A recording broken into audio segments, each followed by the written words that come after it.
Heterodox approach to sustainable consumption offers a fresh perspective, contrasting sharply with the more traditional orthodox view. Rather than treating consumption as an isolated economic activity, it sees it as a part of the broader social provisioning process.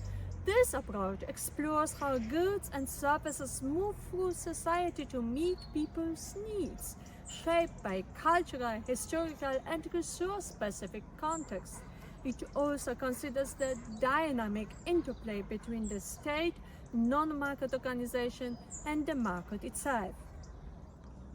Heterodox economists view consumption as more than just individual choices. It's part of the larger system called social provisioning. It's not just about what you buy, it's about how society meets its needs. Ever thought about how much of your buying decisions are shaped by the world around you? Karl Polanyi argued that economics isn't separate from society. It's embedded in it. Politics, culture, and social trends all impact economic decisions. Think about how social media or government policies influence what we buy. Can economics ever be truly independent from society? In heterodox economics, the consumer is not seen as a rational, utility-maximizing individual as in orthodox models. Instead, they are shaped by society and its institutions. While consumers focus on meeting limited needs, these needs are influenced by cultural norms and social pressures. The consumer is not entirely independent. Society plays a key role in determining what they want and how they fulfill those needs. Heterodox economists emphasize that higher income doesn't just allow for more consumption, it also increases social standing and power. Those with higher income often have greater influence in society, including in political decision-making. Income differences also shape consumption patterns, reflecting deeper social divisions such as those between men and women, migrants and non-migrants, or racial groups. Heterodox economists argue that income is closely tied to a social identity, as Davis explains. Social identities formed through categorical identities like skin color or gender, and relational identities such as societal roles. These identities influence our consumption choices, and income disparities can reinforce divisions. For example, women in many countries earn less than men, which not only reflects economic inequality, but also reinforces a social message that they deserve less.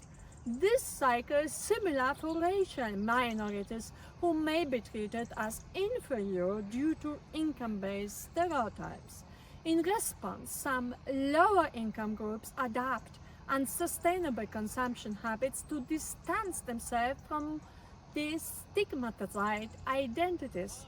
Think of how certain status symbols like branded clothing or luxury items are used to avoid being labeled as part of an inferior group.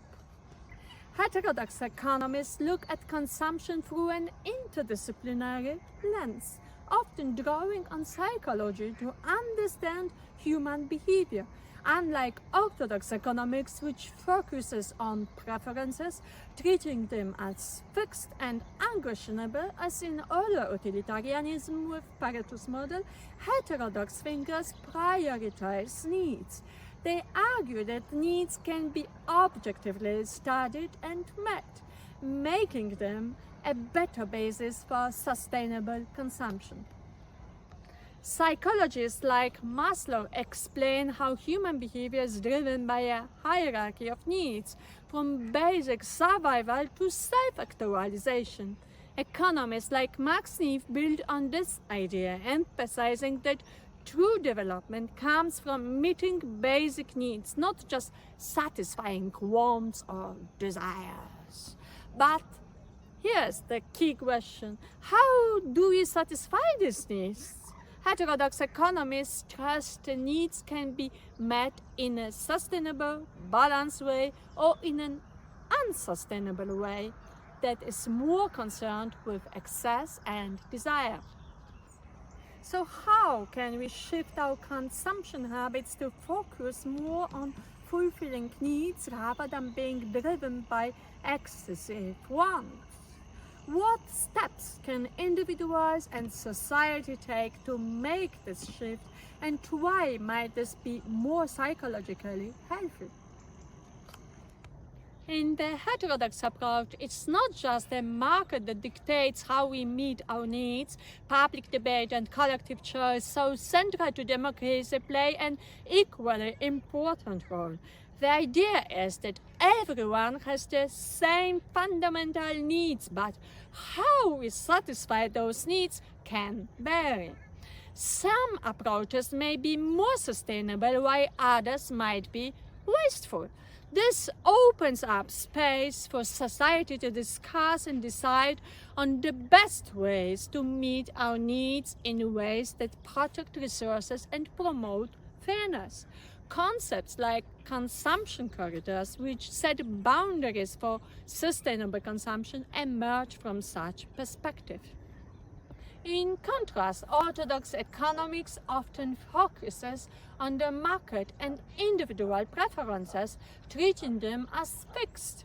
Decisions are largely driven by what individuals can afford, leaving little room to address broader issues like sustainability or social equity. Heterodox economics recognizes that people naturally make moral judgments about their own choices and those of others, especially when it comes to issues of fairness and justice. Instead of viewing values as fixed or purely individual preferences, it encourages open dialogue.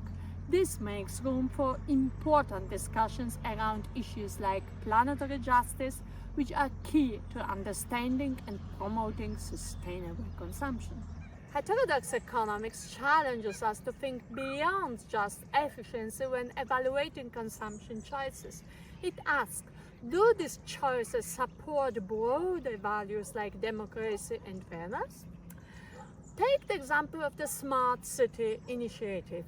While it offers many solutions to reduce energy use, it raises important questions. Does relying on high solutions empower large companies at the expense of public participation? Could it lead to greater control over citizens, with decisions driven by corporations instead of democratic processes? We need to ask ourselves, are we prioritizing technology over values like equality and democracy? Environmental economics takes a different approach from ecological economics, staying within the mainstream economic framework. It assumes that natural capital, like forests or clean water, can be substituted by material capital, such as technology or infrastructure. This idea aligns with the concept of weak sustainability, which suggests that as long as overall capital, whether natural or man-made, is maintained, economic growth can continue even if natural resources are depleted. Heterodox economics actively engages in dialogue with other sciences, creating a more holistic understanding of economic issues. A great example is ecological economics, which starts with the recognition that there are environmental limits to how we use resources. This approach integrates these limits into economic thinking, challenging the mainstream focus on endless growth. In heterodox economics, it's common to see ideas like post-growth or degrowth, which argue that we need to rethink our obsession with economic growth. Instead of pushing more consumption, these approaches suggest that limiting growth is essential for sustainability. They are also skeptical of the ideas that we can decouple economic growth from consumption and environmental impact. Environmental economics takes a different approach from ecological economics, staying within the mainstream economic framework. It assumes that natural capital, like forests or clean water, can be substituted by material capital, such as technology or infrastructure. This idea aligns with the concept of weak sustainability, which suggests that as long as overall capital, whether natural or man-made, is maintained, economic growth can continue even if natural resources are depleted. The focus in environmental economics is on improving resource efficiency without questioning the need for growth. It provides tools like valuing environmental services, assigning economic value to nature, and ensuring the efficient allocation and conservation of resources. While this approach helps reduce environmental impact, it doesn't challenge the growth-driven model, unlike ecological economics. Some branches of heterodox economics, like evolutionary economics, draw inspirations from the biological sciences to explain consumption behavior. This approach helps us understand mechanisms that mainstream economics often overlooks, such as the role of habits or lock-ins, patterns of behavior that are difficult to change, even when better alternatives are available. By focusing on these dynamics, evolutionary economics sheds light on why achieving sustainable consumption can be challenging. For instance, it highlights the impact of institutional inertia, resistance to change within established systems, and networks effects, where the value of a product or service increases as more people use it. A real-world example is the difficulty in transitioning to solar energy, even though many consumers are interested. The shift is slowed by existing infrastructures and established habits. Behavioral economics, where part of mainstream economics, takes a very different approach from neoclassical economics. By collaborating with social and cognitive psychology, it has brought new insights into how people make decisions. One key concept is the use of nudges, small interventions that guide people toward better choices without restricting their freedom. This approach has proven effective in promoting more sustainable consumer behavior. For example, setting default options like double-sided printing or electronic bills can encourage people to make eco-friendly choices without even realizing it. Simple changes like clear recycling bins or showing consumers comparisons of their consumption can nudge them toward reducing waste and using resources more efficiently. Institutionalism, with its roots in heterodox economics, was advanced by Thorstein Veblen, who introduced sociological thinking into economics. Veblen explored concepts like conspicuous consumption, where people purchase goods to display social status rather than for practical use, and wastefulness, driven by the desire to improve or maintain one's social standing.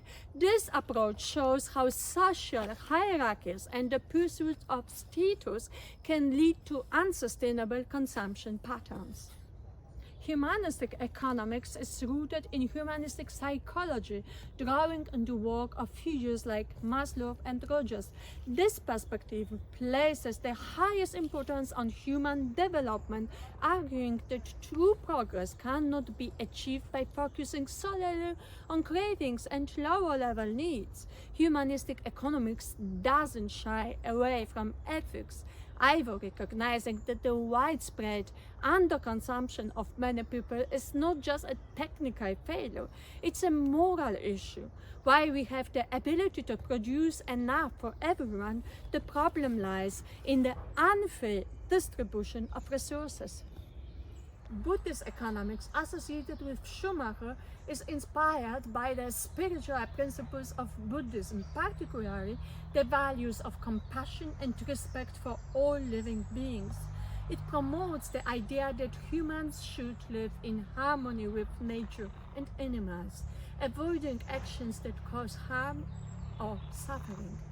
At the core of Buddhist economics is the encouragement of moderation, not by pursuing fleeting pleasures, tanha, but by following the path of the greater good, handa, and well-being.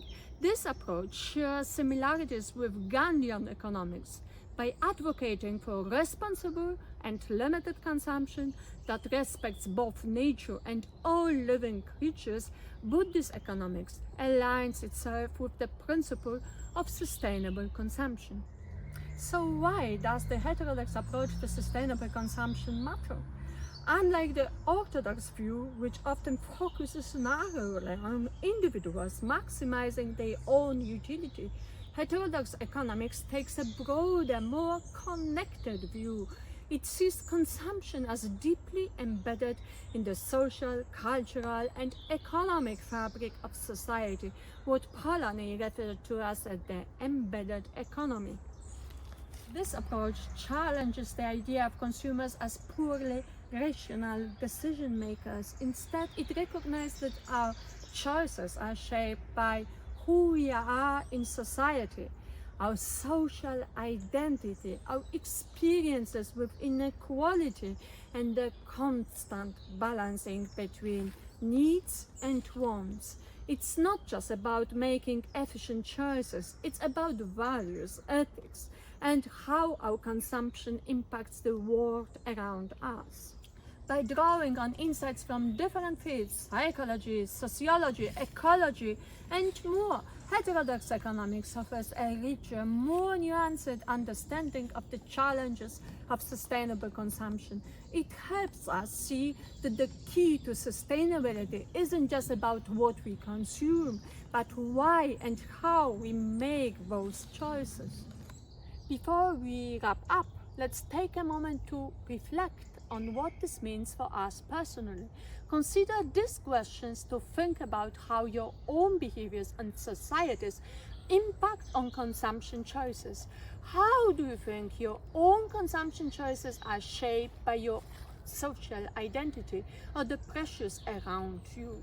What steps could you take to shift from fulfilling wants to focusing on real needs in a more sustainable way?